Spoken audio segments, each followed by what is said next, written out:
Climate change reporting just got a major upgrade. GRI has released the new climate change standard, GRI 102. And trust me, this is not just about greenhouse gas numbers anymore.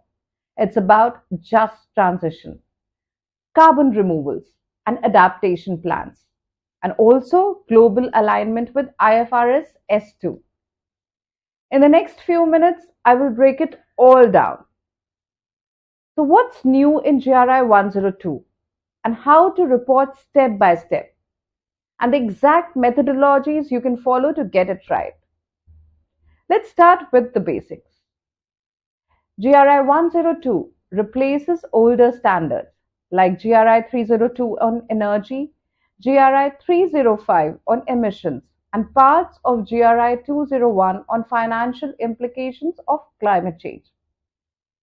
It becomes mandatory from January 2027, but organizations are encouraged to start reporting early. The big change: GRI 102 doesn't just ask what are your emissions, it also asks how are you planning your transition, and are you protecting workers and communities along the way. The standard has 10 disclosures from 1021 to 10210.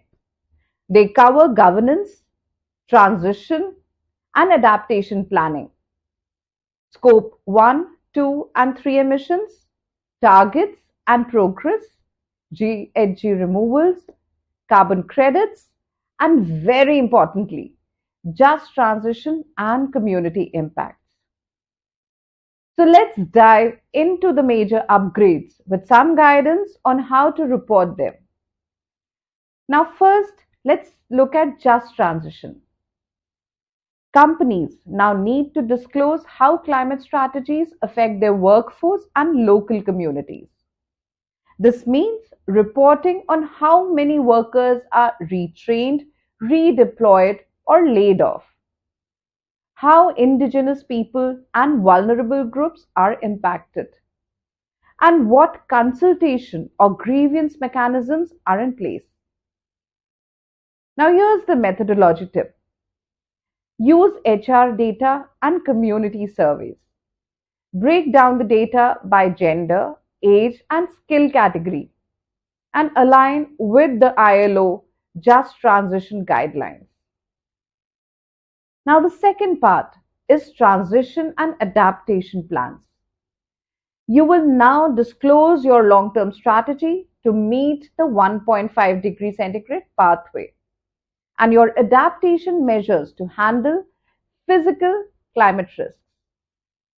Methodology tip: use Intergovernmental Panel of Climate Change (IPCC) scenarios to test your strategy.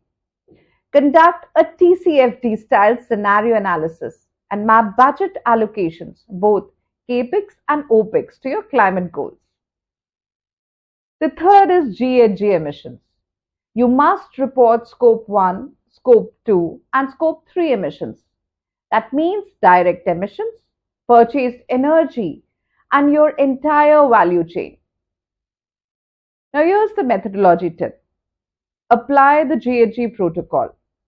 Use official emission factors from IPCC, IEA, or US EPA, and ensure Scope 3 categories are mapped correctly.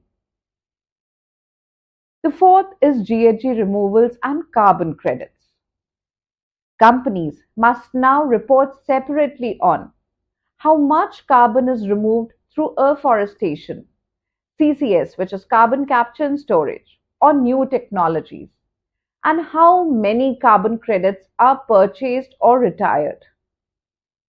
Now, the methodology tip is to follow ISO 14064-2 for project level removals.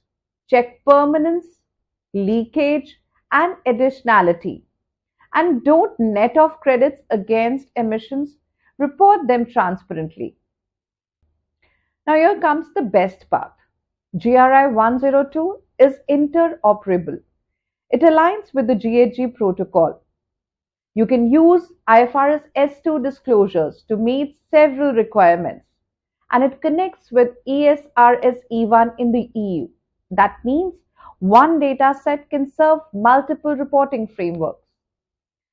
So, how do you prepare for GRI 102? Here's a step by step roadmap. Step 1 is to assess materiality. Now, you may use double materiality, which is impact materiality and financial materiality. Step 2 is to upgrade data systems. Integrate HR, procurement, and operations data. Step 3 is to set targets. Use science-based targets aligned with SBTi, both short-term and long-term. The step 4 is to integrate just transition. Plan worker reskilling and local consultation. Step 5 is adaptation planning. Conduct climate risk heat maps for your operations. Step 6 is carbon credit strategy. Vet credits under standards like VERA or gold standard. Now step 7, audit and assurance. Get third-party verification for credibility. Now why is all this so important? Because GRI 102 makes climate reporting holistic. It links emissions, financial risk, social equity, and biodiversity impacts into one framework. This builds investor confidence, regulatory alignment, and stakeholder trust. In short, it's a game changer for sustainability reporting. If you found this video helpful, hit like and subscribe to stay updated. Thank you.